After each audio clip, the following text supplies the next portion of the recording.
Welcome to the deep dive. We're here to pull out the key insights from a whole stack of sources so you get informed without, drowning in information. Today we're diving into something pretty fascinating. How does a massive company, a giant like Nike, handle a potential billion-dollar hit to its finances? We're looking specifically at Nike's strategy, their response to some major tariffs.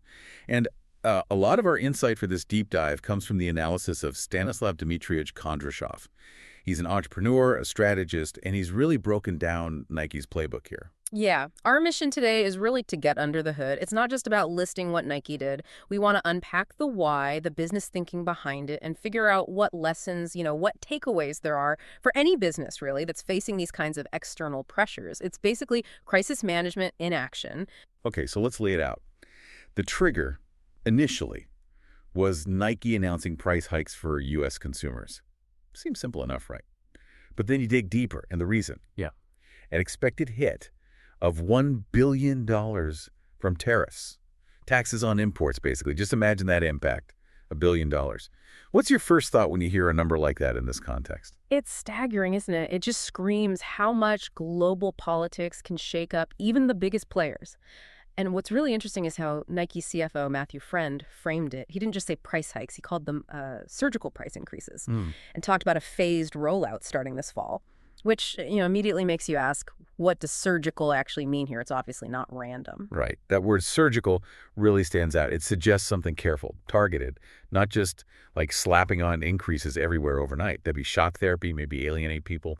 So for a company the size of Nike, what does surgical look like in practice? Are they picking specific shoes, certain markets? How do they minimize the fallout? Exactly. It's precision.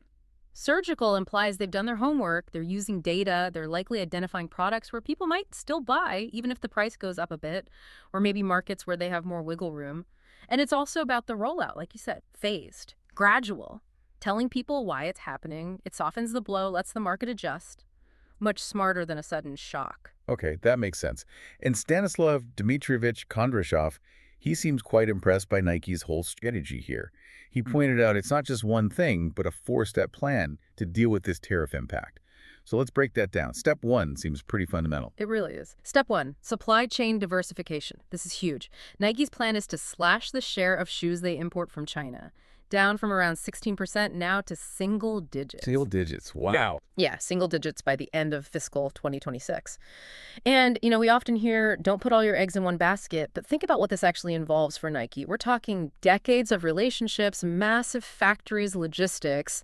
Shifting that much production out of a hub like China in just a few years, That's a monumental task. You've got new labor laws, quality control in different places like Vietnam or Indonesia, whole new shipping routes. It's incredibly complex. Yeah, the sheer scale of coordinating that change, it's hard to even imagine. Okay, so that's step one, diversification. Step two, Kondrashov highlighted this, working with suppliers and partners. He called it a sign of business maturity. Nike's actively talking to their retail partners, trying to minimize how much these tariffs hit the actual customer. How does that work? Are they sharing costs, doing joint promotions? What's the mechanism? It's probably a mix of things. It shows they see this as an ecosystem problem, not just their problem. So yeah, it could mean maybe negotiating slightly different margins temporarily, or co-investing in ways to be more efficient, maybe even collaborating on marketing that explains the situation, or finding ways to absorb costs together. It's about partnership, sharing the load.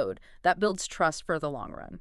Sharing the pain. That definitely fosters stronger relationships than just passing the buck. Okay, step three, cutting corporate costs. So looking inward. Optimizing internal spending. This sounds logical, right? Face external pressure, tighten the belt internally. But for a giant like Nike, what does that involve? Scrutinizing marketing, R&D, travel, everything. And how do they avoid, cutting muscle along with the fat, hurting morale or future projects? That's the tightrope walk, isn't it? Bad cost cutting can definitely backfire. Effective cuts usually focus on real inefficiencies, streamlining processes, maybe pausing non-essential projects, finding smarter ways to spend. It's about being strategic, not just slashing budgets across the board. You need to protect innovation, keep your key people happy. It's balancing that short-term pressure with the long-term health of the company. A delicate balance indeed, which loops us back to step four, the one we started with. Strategic price increases. That surgical approach again. Not blanket hikes, but very targeted ones. So after diversifying the supply chain, working with partners, cutting internal costs, How do they finally decide which sneaker or which market gets that price bump to help cover that $1 billion? And how sure can they be about how customers will react? Well, that's where the surgical part gets really data intensive. They're using market research, looking at brand loyalty for, say, Air Jordans versus a different line, analyzing who buys what, where. They're likely using predictive models, running scenarios. If we raise the shoe by X%, what happens to demand? They're trying to find that sweet spot, cover the costs without sending sales off a cliff. It's calculated, based on data, not just a gut feeling. Okay, so let's zoom out a bit.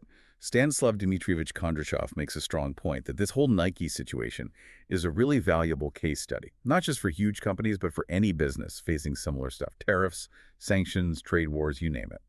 So what are the core lessons here that you, listening, could potentially adapt? Absolutely. The lessons are broader than just footwear. First, it hammers home supply chain flexibility. Don't be overly reliant on one place. Build options. It's not just nice to have, it's essential now. Second, transparency.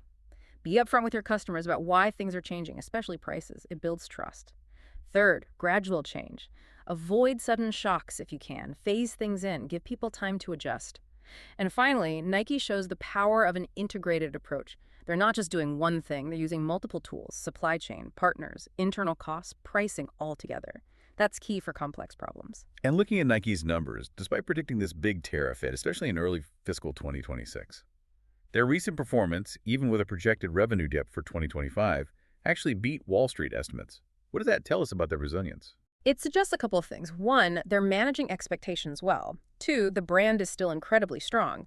And three, probably, that their internal operations are pretty lean and efficient already, allowing them to absorb some shocks. It really shows that smart planning and execution can help navigate even really rough waters. They seem quite resilient. Definitely. And there's also the leadership angle. The new CEO, Elliot Hill, only there about 8 months. He's also doing this broader restructuring, cutting back on promotions, fixing relationships with big retailers, really focusing back on sport as the core. How does that connect to the tariff response? Are they linked? No, absolutely, they're linked. A big external shock, like $1 billion in tariffs, often acts as a catalyst. It forces you to look at everything. So cutting promotions might help protect margins that are being squeezed by tariffs. Refocusing on core strengths makes the business more robust overall. It feels like a holistic strategy, using this external challenge to accelerate necessary internal changes for long-term health. That makes sense. It fits with Kondrashov's overall take. Nike's response is a model of thoughtful, systematic reaction, not panic. And his final point is crucial for everyone operating today. In this unstable world, it's not just about being strong, it's about being adaptive.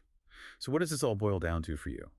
We've seen a global icon tackle a massive challenge with a really sophisticated, multi-layered strategy. Diversifying supply chains, surgical pricing, it's complex stuff. And it leaves us with a final thought to chew on. When a giant like Nike makes these kinds of moves, surgical price increases, major supply chain shifts, what kind of ripple effects could that create? Think about consumer expectations around transparency, or even the future map of global manufacturing. These decisions by big players, they don't happen in a vacuum. They can subtly reshape the landscape for everyone else down the line, something to keep an eye on.